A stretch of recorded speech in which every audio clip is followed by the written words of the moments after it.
તાજેતરમાં જ માનનીય કેન્દ્રીય મંત્રી શ્રી ભૂપેન્દ્ર યાદવ સાહેબ દ્વારા જે ટ્વીટ કરવામાં આવ્યું તે મુજબ તેમજ ગુજરાત રાજ્યના માનનીય મુખ્યમંત્રી શ્રી ભૂપેન્દ્ર પટેલ સાહેબ દ્વારા તથા વન અને પર્યાવરણના કેબિનેટ મંત્રી શ્રી અર્જુનભાઈ મોઢવાડિયા સાહેબ દ્વારા તથા રાજ્યકક્ષાના મંત્રી શ્રી પ્રવીણભાઈ માળી સાહેબ દ્વારા પણ સોશિયલ મીડિયામાં ટ્વીટના માધ્યમથી તેમજ અન્ય માધ્યમોથી આ જાણકારી આપના દ્વારા જેમ પહોંચાડવામાં આવી છે કે કચ્છ પશ્ચિમ વન વિભાગમાં ગ્રેટ ઇન્ડિયન બસ્ટાર્ડ એટલે કે ઘોરાડના કન્ઝર્વેશનના બાબતે એક સોનેરી ચેપ્ટર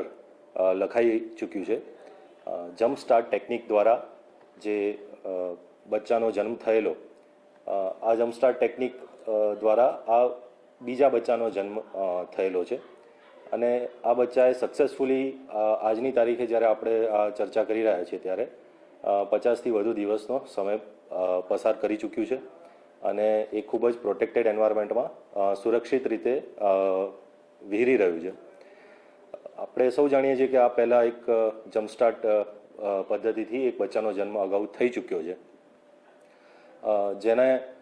કુદરતી ત્યાંના નિવાસસ્થાનમાં જે શિકારી પ્રાણીઓ છે એમના દ્વારા એનું પ્રિડેશન થયાના અહેવાલ આપણી વન વિભાગની ટીમે જે તે સમયે નોંધવામાં આવેલા. તે સમયે જે પણ શોર્ટકમિંગ્સ હતા, જે પણ ગેપ હતી, તેને ધ્યાને લેતા આ વખતના જે નવા જે જમ્પસ્ટાર્ટનો જે પ્રયોગ કરવામાં આવ્યો તે દરમિયાન વન વિભાગ દ્વારા ખાસ કરીને એવી તકેદારી રાખવામાં આવી કે તેને સુરક્ષા પ્રદાન કરી શકાય, દિવસ અને રાત્રિ દરમિયાન એનું સર્વેલન્સ થાય, એના હેબિટાટમાં ઇમ્પ્રુવમેન્ટ થાય અને એનું જે નેચરલ પ્રિડેશન છે કુદરતી, કારણ કે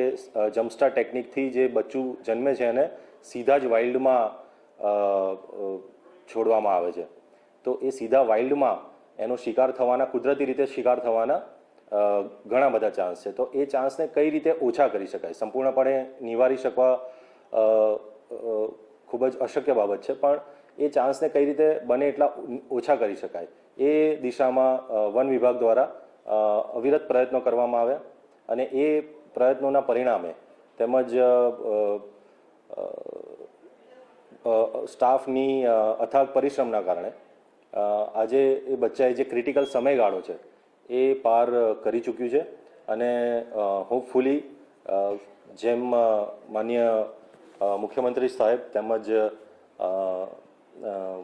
વન મંત્રી સાહેબનું જે વિઝન છે તેને સાકાર કરતા